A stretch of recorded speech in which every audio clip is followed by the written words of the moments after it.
Here we go. Figure started with both of mine. All right, everybody.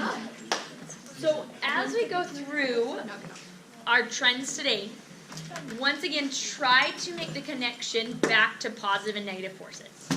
All of the different trends we're going to talk about this time and next time go back to positive and negative things. And the more you can connect it back to that, the simpler this will become, because rather than memorizing 4 things, it's really just 1. Okay? Now, this, by the way, picks up in your notes where it left off for those that did the note PowerPoint. So it should just be picking up right where we left off. Okay? So with our patterns, a few things here that we should recognize first.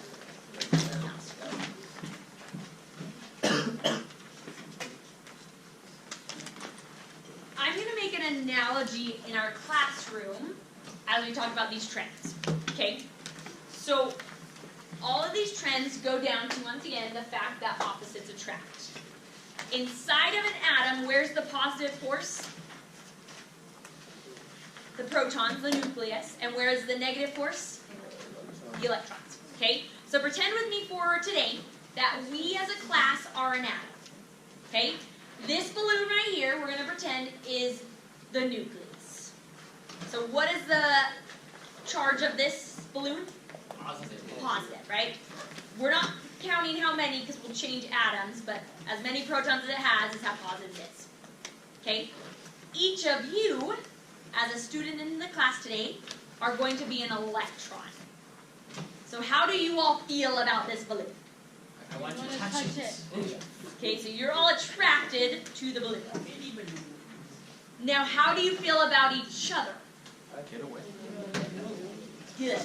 Right? So we have lots of forces going on. So there's an attractive force to this, a repulsive force between. Okay? Now, for our analogy's sake, you got to visualize our classroom as if it was a circle, because atoms are spherical, right? Each row of tables, pretend with me, is like another ring to my atom. Okay, so like 1 ring, 2 ring, 3 ring, gets a little crooked, 4 ring, 5 rings. Okay? So Emma's row, raise your hand right there. All 4 of you. Yep, raise your hands, all 4 of you. Yep. Okay, so those 4 girls right there are what we would call our valence electrons, because they are the electrons on the outermost energy level. The rest of you are what we would call core electrons or inner electrons.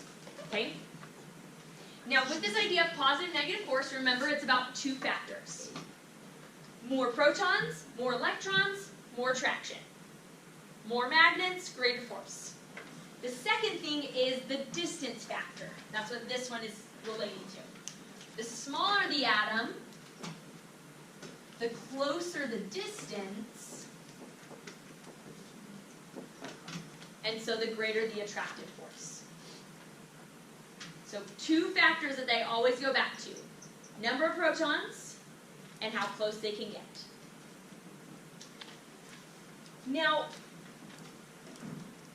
when it comes down to it, the valence electrons are kind of the only electrons that matter in an atom. Sorry to rest of you, they're the 4 most important people in it. Okay? The reason being is the valence electrons are the electrons that actually change. They're what cause atoms to explode or not explode. They're what are involved in chemical reactions of bonding. Core electrons, inner electrons, are already stable.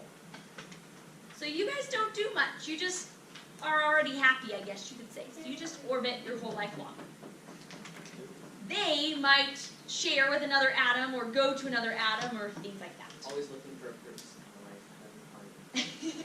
Okay. So with our valence electrons, there's a way in which you can know how many valence electrons something has without having to make a model and count. Just drop carbon. Okay? So obviously if you make a Bohr's model, you can count the outside ring, 1, 2, 3, 4, and find how many valence electrons it has. But there's a shortcut to know it without having to draw it all out. Yeah, Belle? Isn't it like, it kind of is like the group, right? Yes. But we skip somewhere. Do you know where we skip? Yeah, you skip across the... Perfect. So everyone, go to your map that we made, that we colored. Go to your map, everybody. And on the top of your map, we're going to write some numbers in for valence electrons. Okay? By the way, here's the next blank. Okay? It's all about the attractive force of the protons. I'll come back to this, actually. I want to go to the map first. I'll come back to this second. Okay. The map is what you made during Sky Time. Oh. Okay. Okay, so you have a map. On top, I'm going to do it on the bottom just because I made mine too high. But I would do yours across the top. Okay, so across the top, make a little theme. Maybe I'll just, no, okay. So valence electrons, VE, negative. Everything in the first column, the alkali family, has one valence electron. Everything in the second family has two valence electrons. So beryllium, magnesium, calcium, strontium, barium, radium, all have two valence electrons. Skip the entire D block. Okay? That's illegal. 3, 4, 5, 6, 7, 8.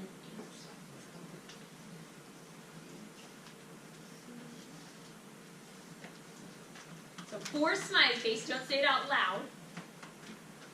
Show me on your fingers how many valence electrons does nitrogen have? Show me on your fingers, keep it close to your body.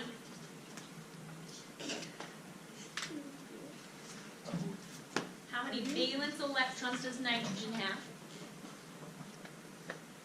I didn't do my 8 smiley faces. Showing me a 5. Have another smiley face here. Nitrogen's right here. The 5 valence electrons. Okay, now challenge question. Anyone have a guess or an idea? Why do we skip the D block when we're counting valence electrons?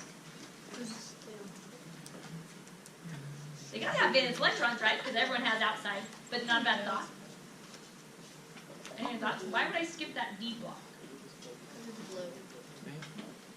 No, but nice try. Any other guesses? Kenzie? Because the block has to be put.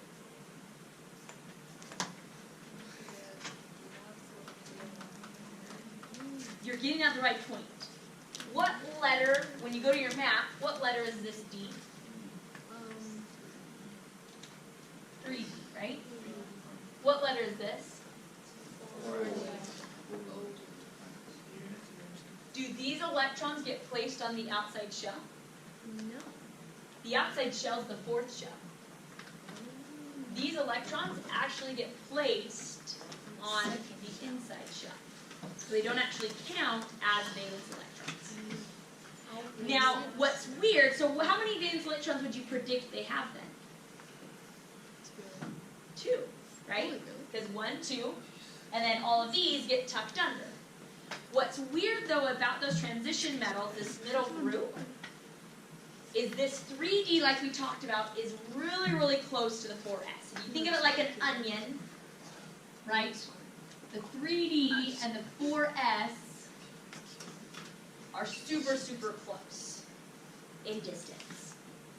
And so the atoms in the middle move these electrons around sometimes to get more or less valence electrons. And it can actually change. Iron sometimes has 2 valence electrons, but sometimes iron actually has 3 valence electrons. So pretty much what I'm saying here is I would never ask you how many valence electrons one of these has, because it's not an easy pattern answer. So, question about? So I took my basic biology last year, and it was always confusing, all It was actually something that bothered me for a really long time too in chemistry, because I never got an answer until why. So I'm glad it finally makes sense. So, okay, going back to this slide in case you missed it. So keep in mind that we're only focused on the valence, which are the outside electrons. Okay. But we have another problem besides distance sometimes. Okay? How close am I when I stand? Is that like way too close? No, that's not too bad. Okay, so this is my nucleus. Callie's one of my valence electrons. Wave your arm, Callie. Okay? So first off, Callie's far away from the nucleus, so that causes a problem of attraction. Does anyone see any other possible problems with Callie feeling this magnetic force besides being far away? All of you people have what charge? Negative. So you're like blocking Callie from feeling the full force of the nucleus. That's what that word shielding refers to. In a sense, you guys are shielding the valence electrons from feeling the love of the nucleus fully. You kind of think of it like a concert, right? Like if you're farther back at a concert and it's not like a staggered stadium or whatnot, like you're not going to hear the music as well because you get blocked by all the people in front of you. That's why they typically do it in a staggered arena so you don't block each other's sound. Yeah? I'll figure out like this, like, if you're trying to get to the nucleus and you see probably Yeah. Yeah, I mean, it really does. Like, if you just think, even though these things don't, like, have feelings, but if you even relate it to human behavior, it totally, like, yeah, it makes sense, right? So, okay. Valence electrons, trends. We got our numbers there. Okay, now, looking up and down, so in a family or column, it's always going to come back to something with the rings. Because, so I'm going to slide this down so we can draw pictures next to it. So find this picture on your notes. So keep in mind that every time you go down a row, a period, you are adding a whole new ring of electrons. So when you're trying to explain why something happens going up and down, keep this in mind. Francium has 7 rings of electrons. Hydrogen only has 1.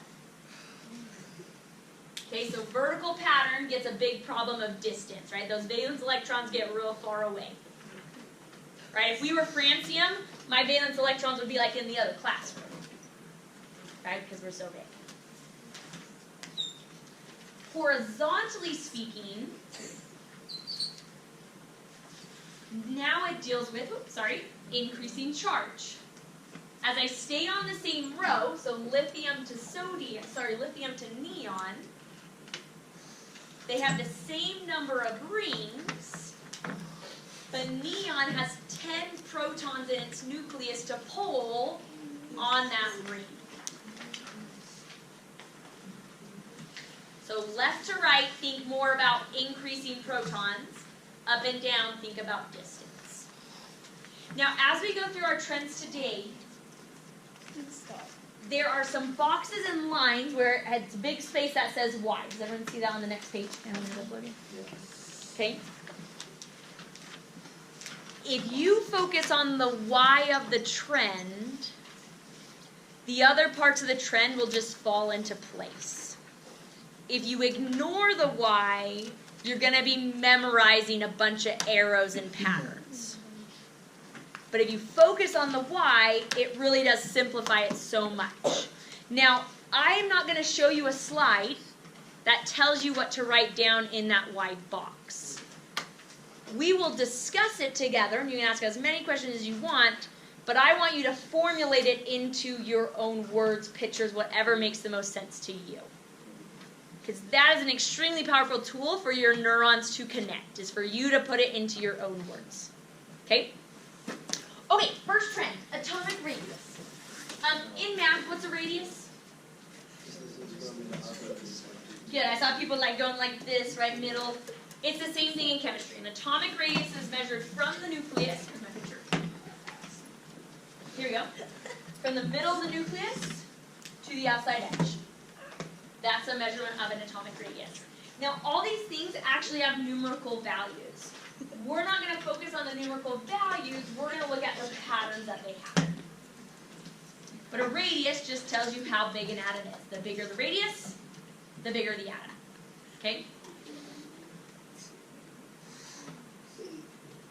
Looking at this picture right here, this is showing you the trend for atomic radius by size. So the dot size is symbolic of how big that atom is. So looking at our first blank right here, don't say it out loud, but I like you to point with your finger. So it's increasing to the left or to the right of a period. So a period is a row, so point with your finger, which way does it get bigger? To the window or to the wall? That was counting one person. Okay, you're pointing this way, you are correct. We have another smiley face today. Okay? I know, today's a big smiley face day.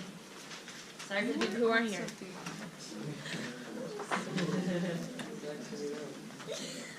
Now let's talk about the why. By raise a hand, anyone have an hypothesis? Looking left to right, why would lithium be bigger than neon? Carter, what's your idea? There are less electrons, Expand that. Why would that make it bigger? so they're at the same levels, but there are less of them, so the attractive forces are less, so it's bigger. Perfect, right? So we have lithium. Lithium has 2 rings. How many protons does lithium have? 3? So it has 3 protons. It has 1 valence. Okay, here's lithium. Neon has 10 protons. And how many valence? 8. So keep in mind, so this is pulling on that electron right there. When you have more protons, what it can do is it can pull 1, 2, 3, 4, 5, 6, 7, 8 from all these different points and shrink that ring size. So even though they both have 2 rings, the greater attractive force causes this ring to be a lot smaller than this ring. Carter, I was on my face for that. Thanks for sharing. Yeah.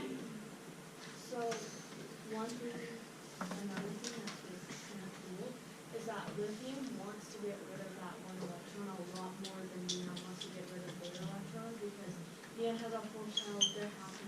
Lithium wants to get rid of it, like, in order to have, like, happy shells. So, like, there's less attractive. Yeah, perfect, Belle. And that actually, you're hinting to, we're going to get to the trend of reactivity. And what she's doing here is what we all need to do is connect them all together. Don't look at them as 4 isolated trends. Rather be like, they're all connected through this idea of an attractive force. So, thanks, Belle. Yeah, Jeff? Just kind of 2 questions about the size. One, how come helium is bigger than hydrogen? Was supposed to be bigger. I think it's just the failing of my picture. Oh. Helium would be smaller than hydrogen. Not by much, because it only has 1 more proton, right? But it would be a little bit smaller. So, good notice How those come all the students. red dots are like tiny? These ones? Those are X's. Look at the real periodic table. They're X's, they're not dots. It's hard to tell back there. Uh, What are these elements on the real periodic table?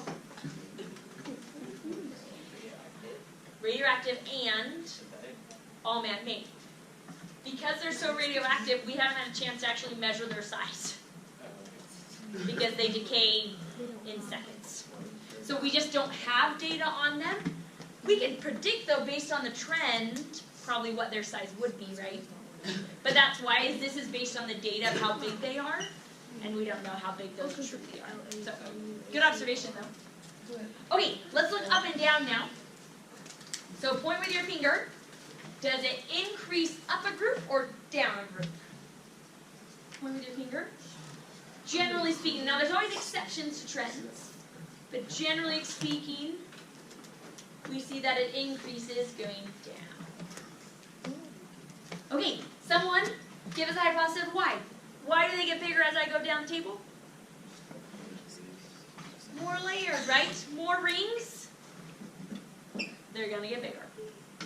Okay? All right, I'm going to give you 1 minute. Fill in both of those Y boxes with words or pictures or whatever will make sense to you to help you remember why these trends happen. Bigger increases down. Look at the picture. They get bigger going down. Question. Why did So that little one right there, it's just like the spacer block. Because remember the F block you're not supposed to carry. So it looks a little weird though. Yeah. I have a question about Oh, it is always that too. the electric figure. So when you're writing it out, And you said something for really weird about the it. top two rows of the That was not. it's 10, but would the bottom two rows be 9? It was No, actually. it's actually still 10. Depending on what periodic table you look at, it can be a little bit weird because of what they do I with can't say it. spacer blocks.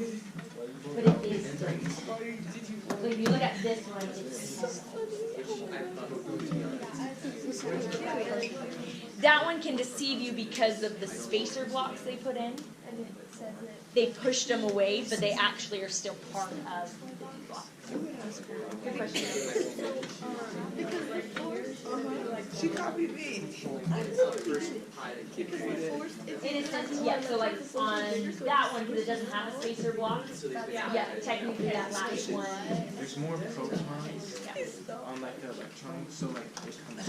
On the electrons? Oh wait, any questions about atomic radius before we go to our next trend? You're so. You too. Is it? Okay, last trend we're going to talk about today. Ionization energy. Okay? By definition, ionization energy is the energy it would take to remove an electron from an atom. So, in a lab setting, everybody, you can do this with the right equipment. You literally take an atom, take a sample, you put energy into the sample in forms of heat or electricity or something, and if you put in enough payment, quick, you can pop an electron off the atom. Okay? So for our analogy's sake, you can think of it like this, right? Here's our nucleus, here are the electrons. Ionization energy is how much energy does it cost to come take Eliza away. Sorry, Eliza. Alright, so how much energy is an atom going to have to pay to take that off? The higher the ionization energy, the harder it is to remove an electron. The lower the ionization energy, the easier it is to remove an electron. Okay? That's why, like, lithium, there's not a lot of energy in that goes through photon and that one electron, so it's easy. Compared to other ones, yeah. Why would energy just kick it out? Because in a sense, the energy is breaking the attractive force that's holding it there in the first place. So, okay, let's look at the trend. Your picture, I almost hate that I printed because the color's printed really weird, so it's very deceiving when you look at your picture. This is what it's supposed to look like. Okay? So the red is high in ionization energy. The blue is low in ionization energy. And then rainbowed in between, obviously. Okay? So let's look across a period. So point left or right again. Which way does it increase? So does ionization energy increase going to the left? I mean to the right or to the left? Just in general. In general, yeah. Yeah, because there's definitely exceptions in this one, right? But generally speaking, what happens with ionization energy? Very good. Ionization energy generally increases as I go to the right on the periodic table. Now, someone by raise a hand have a hypothesis of why that would be. Why would it be harder to take an electron away from chlorine than it would be from magnesium? Yeah, Sam. There's more electrons to take because if you just get rid of an electron, that like changes the charge. Uh-huh. But if you usually it just gets rid of all the valence electrons, so it's much easier for like sodium to get rid of it because it's one electron, and if chlorine tried to do that, it would be 7. So there's a component of stability here, right? So atoms want to have a full outside shell. So the ones that are really close to having a full outside shell, right, aren't going to give up that electron as easily as others would. Good, that's one reason. There's another reason also we could look at. Yeah, Jeff, have a smiley face for that, Sam. The like force between the protons and the electrons is stronger with this one, so the energy would have to overpower the Yeah, related back to attractive force. Chlorine has a greater attractive force. The more force this balloon has to its valence electrons, the harder it's going to be to take that electron away. Yeah, Kenzie and then Carter.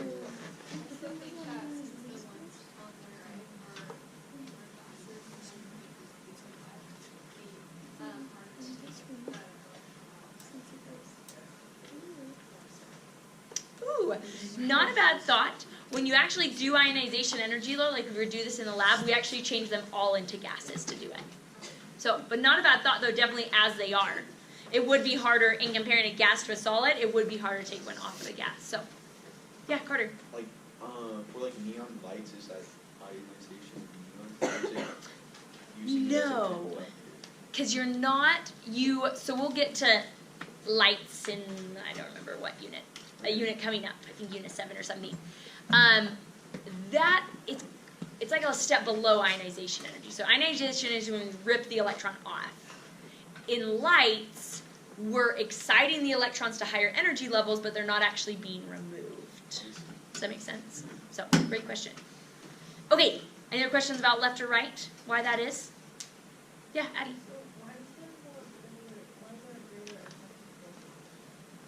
What are the ones, so compare chlorine, Addie, to sodium?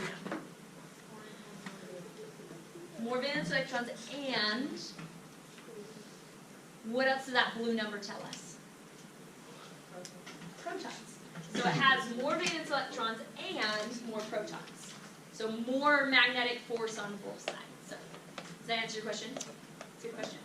Okay, let's look at a group, everybody. So up and down, generally speaking, does ionization energy increase going up or increase going down?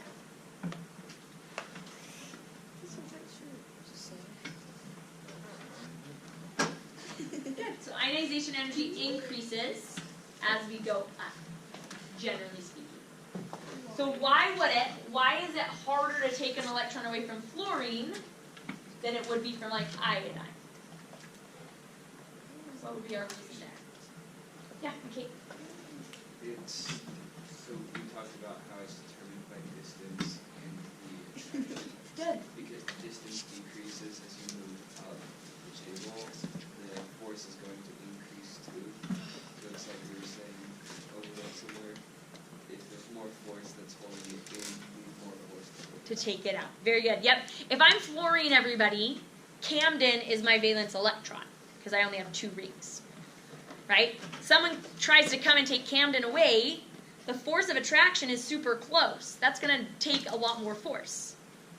Right? Someone comes to try to take Dakota away, well, she's like way back there, and like all of you are blocking, and so sorry, Dakota, we just, see you later.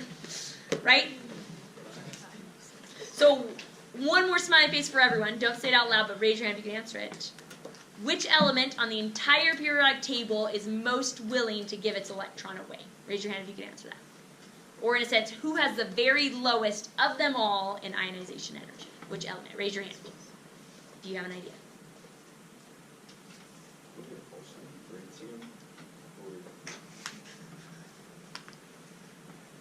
If you're thinking, why you didn't, you kind of put it in a question, but you think it's francium? Who agrees with Carter that it should be francium? So if you agree with him, you are correct. It is francium. So why? Because it has the weakest attraction force. Yeah. Opposite of the trend we talked about before, right? The lower the attractive force. I mean, once again, if I'm francium, my valence electrons are way down the hallway. Pretty much francium just lets them go. They don't really put up a fight. Who would never give up their valence electrons, or it takes so much energy? Hydrogen. Helium even more. Hydrogen definitely is up there, but since helium has that one more proton, helium never does. In nature, helium never gives up electrons ever. Helium won't bond with a single thing in the entire universe. It just holds on to him so tightly. Not even if you hold a gun to its head. Not even then. Freedom. Do any of the elements with the full outer shell like bond with anything? Great question. If some were to, which ones would you expect might? So the bigger ones do in certain cases. because they are so big, and it's weird, and we'll get to this when we get to bonding, the bigger noble gases do at times actually bond, even though they already have that full outer shell. So, great question. Yeah, Jeff? What would happen to hydrogen if it did lose its one electron? You tell me. What would be left? Or just a proton? And that proton just kind of exists? So when we get into our unit about acids and bases, that's in a sense a defining characteristic of acids, is acids have free-floating protons in them.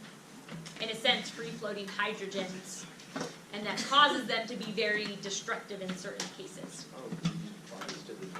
So, okay, final question for today. In that blank space just down at the very bottom, by that graph, I'd like you to answer this question in your own words. Okay? So, ionization energy is the opposite of atomic radius. Why is that? Why does something that has a big ionization energy have a small radius, or vice versa, however you want to explain it? Connect these trends into their common theme. Where is this question? It's on the board, but you're just answering it down. Okay. Sometimes I remember. And I'm going to hold you hostage in here until you answer this question. I won't let you go to lunch. Until I see an answer on your piece. Can we just Well, you should be done, right? You know, some people are dragging their feet. Just a little bit. It like makes sense in my head. Start writing. I don't care if it's pretty answer or not, but one of the best ways to connect your learning is by writing things on paper. I've been reading a really cool book all about the brain and how when you learn and stuff, you have to connect the lower brain to the upper brain and the right brain and the left brain. And writing things down does that. It connects all parts of the brain at once. Can we just write this in the blank space? Yep, so just write in that blank space at the bottom. And there's a lot of ways this question could be answered. A lot of ways. What's the right answer? Is this the right answer? Well, that's not a sentence, so no. Opposite. Turn into a sentence. Can I write opposite is that? And you can even use an example if it helps you have a concrete one, right? Explain to me why francium is really big and it has a low ionization energy. Why is it opposite? Or helium is really small and has a high ionization energy. Right? Why is that?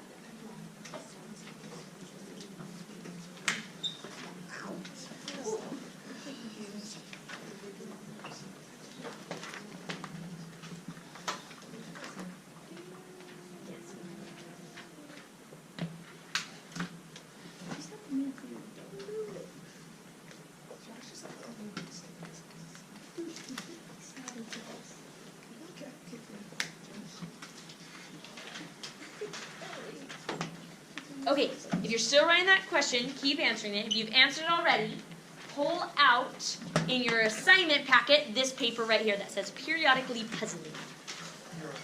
This is our homework assignment we're going to get started on and finish tonight. Pull this out and let me explain something about it. No?